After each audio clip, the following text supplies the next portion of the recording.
How hard is it to be in the education field? What does it feel like to be the first woman in a vice president position of a college? And what exactly is student affairs? Well, we talk about all that and more on this episode of the Toddcast. Hello, everyone, and welcome to the Toddcast. As always, I'm your host, Todd McManus, and today is a very special episode because joining me, my guest, she is the ULM Vice President of Student Affairs. Ladies and gentlemen, please welcome Dr. Valerie Fields. Dr. Fields, how are you doing today? Todd, I am doing very good. How are you? Doing good. It's a little warm outside, even though it's the last week of January, but that's Louisiana for you, you know, so... But I'm real glad to talk to you and sit down with you today. And I've read through your About page. And you've done a lot of stuff in the education field. In my opinion, you've done a lot of stuff. And if anybody out there wants to go and check out your About page, they can go to ulm.edu and just find your page down there. There's like the president's and there's yours and some other people's, you know.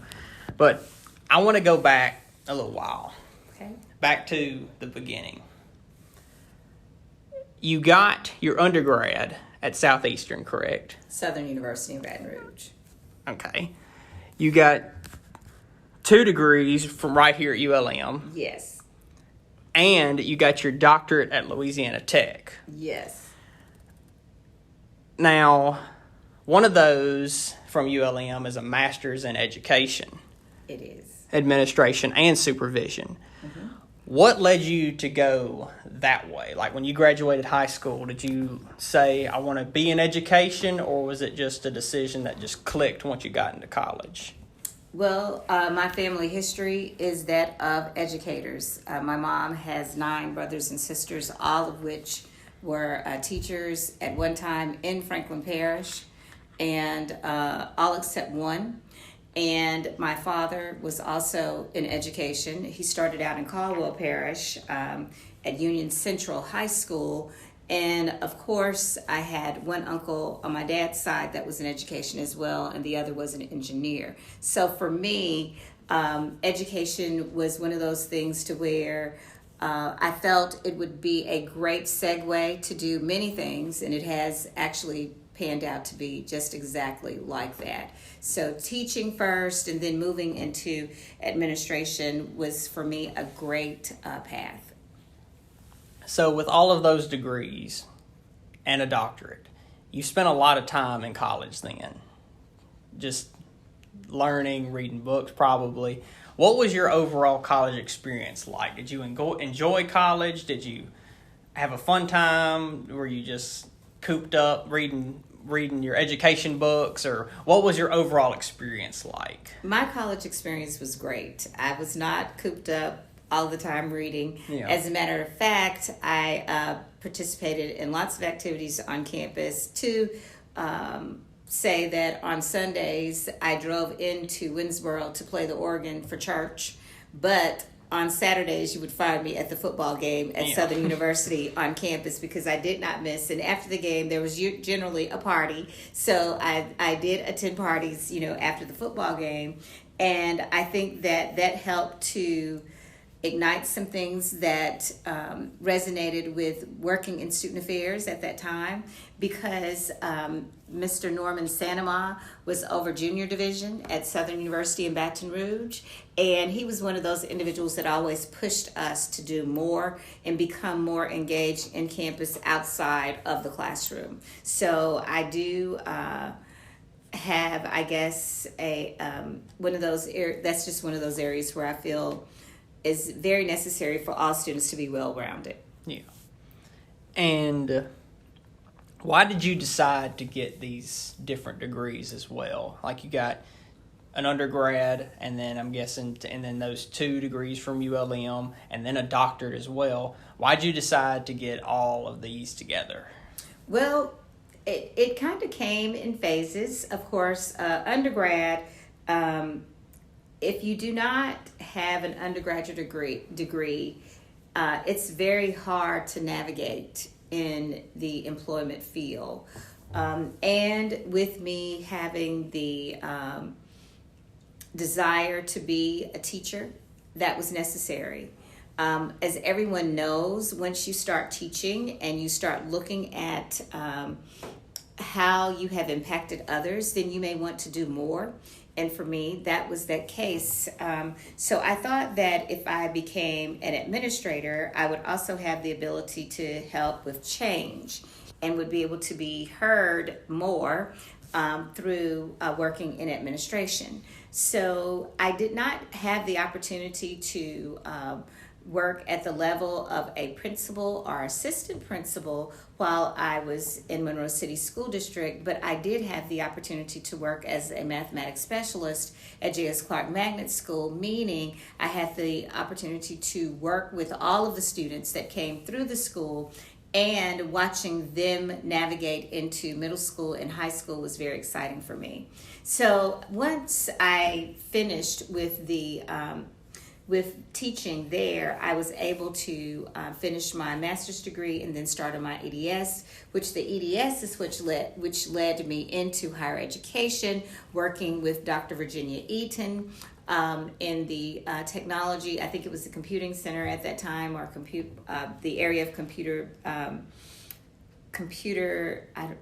science, it may have been, and Dr. Dale Magoon. So those two individuals inspired me as far as technology was concerned, and leadership together, making a difference. And it was right at the time when technology was kind of spinning out. You went from the floppy disk to, just regular. And so those were things that were intriguing to me, and they helped me out a lot with that. So those are some things that helped me to have those various steps in the field of education. And so I happened into the doctoral program at Louisiana Tech University because of a former student. They invited me in to do a lecture about administration and supervision. And after that lecture, Dr. Fran Holman said to me that you need to consider enrolling in the doctoral program. And I had no desire at that time to do so. And so I was quickly reminded by that student that you always told us that you would expand and grow with us, and you always wanted us to do more than you. Yeah. And so I had to be a person of my word, and so I was like, okay, it can't hurt. And so I ended up enrolling in the doctoral program, and I'm very glad that I did. Be able to have that doctor fields now. Exactly. Sometimes it doesn't mean a hill of beans, but it's okay. So you actually were in student development from 1996 to 2003 here at ULM. And then you were named the Assistant Dean for Student Life and Leadership, and you served for 2 years. What was it like to serve in those positions at a college that you graduated from?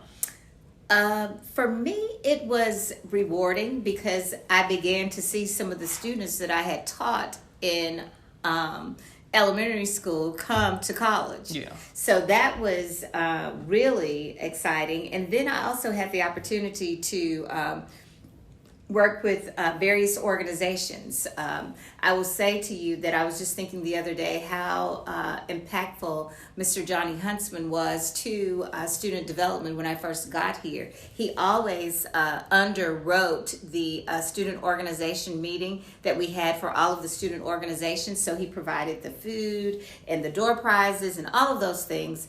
And will be forever grateful to him and his company, Johnny's, for doing that for us. And so later on, you actually went to South Carolina State University, correct? Yes. You served as the assistant and associate and interim and vice president for student affairs from 2006 to 2012 at that university. How did that happen, and what was that experience like? Well, of course, one of the things that you will learn when you're working in higher education, a lot of times you want to become diverse. So I had earned all of my education in the state of Louisiana. I had always worked in the state of Louisiana. So going to South Carolina actually provided me with an opportunity for growth and diversity. I had never worked at a historically black college before, but I attended Southern University, which is a historically black college. And so I felt that that would be a time for me to be able to give back to the same type of institution that provided me with the opportunity to have the groundwork and foundation for me to start in the field of education. And South Carolina was a great experience. I had the opportunity to go to Harvard University for a summer and go through a leadership program there. I also had the opportunity to go to Washington, D.C. and go through a leadership program there for university presidency. So those two experiences alone always left me with that desire to move farther in higher ed. And so I've tried to hone on those skills that I learned from both Harvard and the MLI program in DC, and be able to do those things that I learned, to be able to work with students and administration, families, and also faculty and staff to establish those environments that will be conducive for everyone. And so you said, so you enjoyed it then, to be able to go off and say, like, hey, I traveled a little bit and I've worked somewhere else for a good amount of time. So, and then you can come back here and be like, okay, you have a feel for it now, basically. So, Yes. So a little later on, you founded this company called Valiant Achieving Leaders, LLC, an education management consulting company in 2016. What led you to do that? And could you explain what exactly this company does? Okay. Well, a couple of things led me to do that. One was the illness of my dad. I had to make some professional decisions.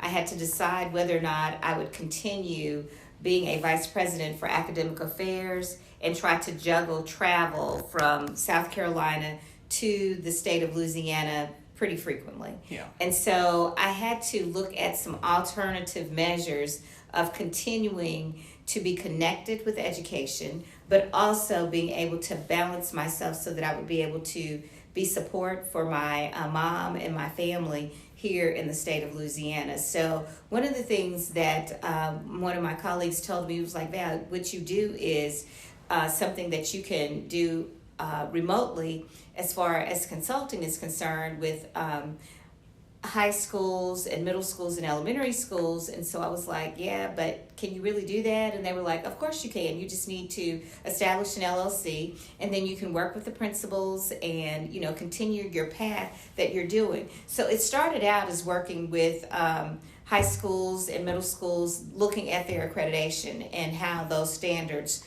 were necessary for them to be able to continue to move to receive state and federal funding. Yeah.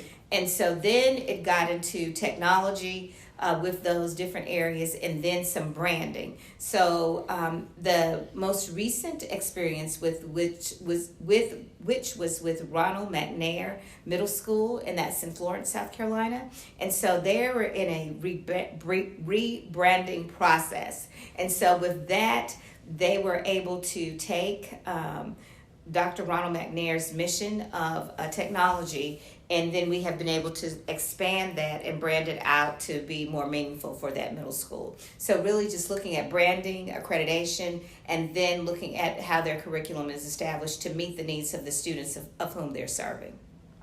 And with your current position today, do you still help with that company, still kind of run it, all that kind of stuff? Like, how is it coexist good with your current position? Right now, what I kind of do is kind of move in the background. Yeah. Because there are individuals who are more on the, what I would say, they're in the boots and on the grounds working with these individual schools that we had relationships with.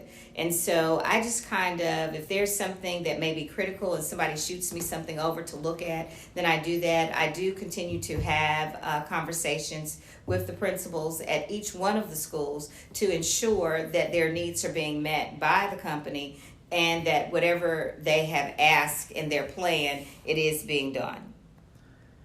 And so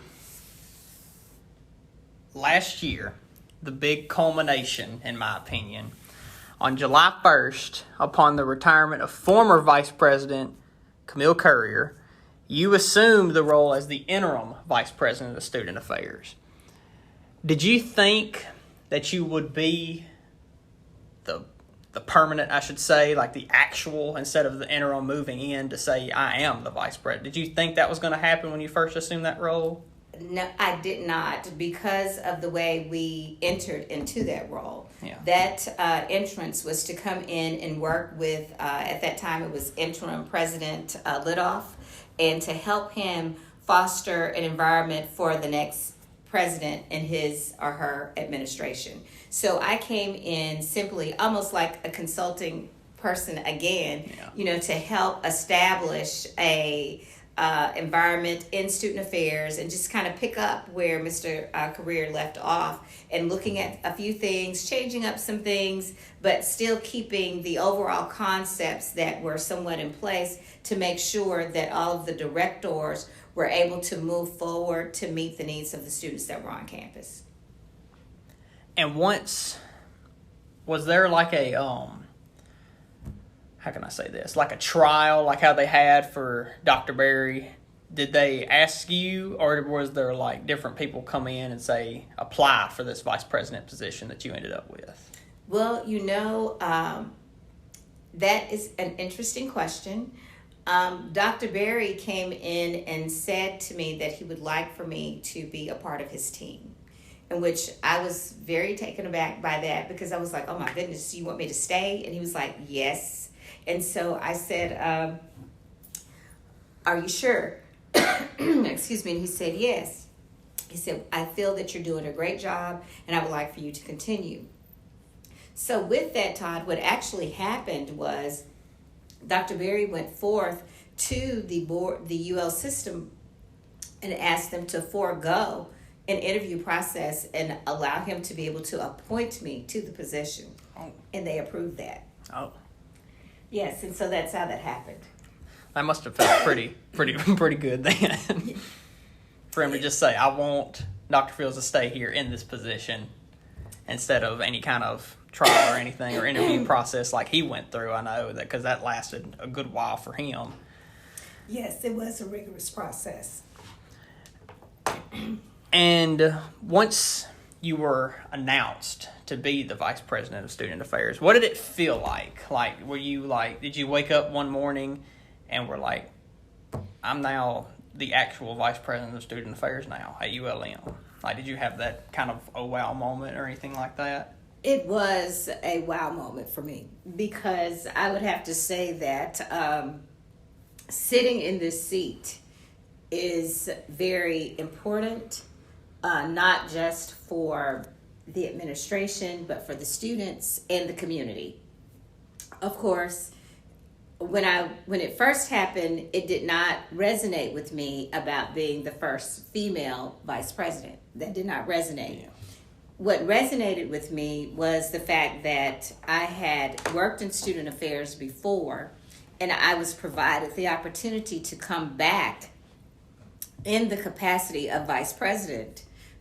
You don't always find that, where once you have worked at a university and you have the affordability to come back in a higher capacity. And so that alone spoke to me. And I had to really think about, okay, how do I frame myself to be able to move through a new with a new administration and make sure that I align my thoughts with the thoughts of the new president and his administration. And so immediately I thought about when I first came in, was having those unlimited lenses. And so I have been moving under the concept of unlimited lenses magnifying Warhawk student life. And so that's kind of how I'm framing myself for this first year. And you spoke about it a little bit, but being the first woman vice president in the history of the almost 90-year history of ULM, what does that in particular mean to you? To me, it means that I have to make sure that I carry myself in a manner that's going to be representative of all women on this campus. Yeah. I have to carry myself in a manner that there is room and growth for others to come to the top in a vice president's role. And I'm sure that that will happen very soon. I also feel that it is necessary for me to have an open door for those individuals who wish to have conversations to discuss and learn more about different ways of managing and navigating to a vice presidency on a college campus. And there are various routes that you take to get there. There's no one straight road that will lead you into a presidency. You know, some people may come from the academic sector and become, be a dean, and then others may come through student affairs. It just all depends. And so there's no straight way, but there is a way, and with that, there's always room to have conversation about it. And so, with your job, I've asked this about a lot of people, and they always have the same answer. What would you say is a normal day for you as Vice President of Student Affairs? There is no normal day. That's the answer. I can have a schedule that Mrs. Brown will give to me on any given morning. But by the end of the day, it would have changed a lot. It depends on the,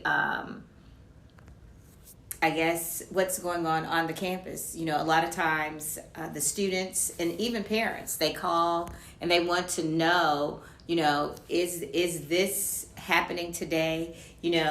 Recently we had a parent to call and ask, in the midst of this unrest, do you feel that the campus is safe? And I told them, of course I do. I do not foresee this campus being in a situation where we would not have safety and security available for our students and make sure that everyone is safe. And I told her, remember, I'm on this campus too. Yeah. So therefore, we're going to do everything to make sure that the campus is safe. And then I had to go back and ask her what was her definition of safety, because I needed to make sure we were on the same page. And, and she just shared that I just wanted to make sure that, if my child is walking or, out at night or, doing things that are outside of normal hour, is that individual, will he be safe? And I said, yes, ma'am, he will. But there are also some things that he has to do sometimes to make sure that we are aware that he is out and moving outside of boundaries so that we'll be able to, keep check. And so University Police has done a great job of, I think there's a Safe app that they have. And so you can always go there. And if you feel uncomfortable, you can always call. So that was one thing that came out. And so I think that, like I said, the schedules, they change. Sometimes if there's something on the agenda of the president that he needs to move quickly, he may call a special meeting. And so we have to stop what we're doing and get right to work and be able to assist him with his agenda and get that done. And then I have students who come in that may have concerns, and I always try to address those first. And so since you've been here for a few months now, what has been your favorite part of this job so far? Listening to the students. Yeah. That's been my favorite part. Listening to them and working with them to find ways to help them have their voices heard. That's been my favorite part. And so that doesn't require a lot. Listening is just sitting and hearing and reflecting and making sure that you're understanding what they're saying. And so a lot of times I will say, define for me what you mean, or share with me what your ideas are, or provide for me an example of what it is that you're asking or speaking of, so that I can make sure that my lenses are aligned with theirs. And so talk about the big thing, COVID, that's been happening so far of last year and this year so far. How have you and your family been during this time of COVID? My family and I have fared relatively well. Yeah. We had a family member just last week, a cousin, that lost her life to COVID-19. She was 75 years old. Oh. And that was kind of tough for us. but it also made us look at things a whole lot differently than what we probably had been looking at.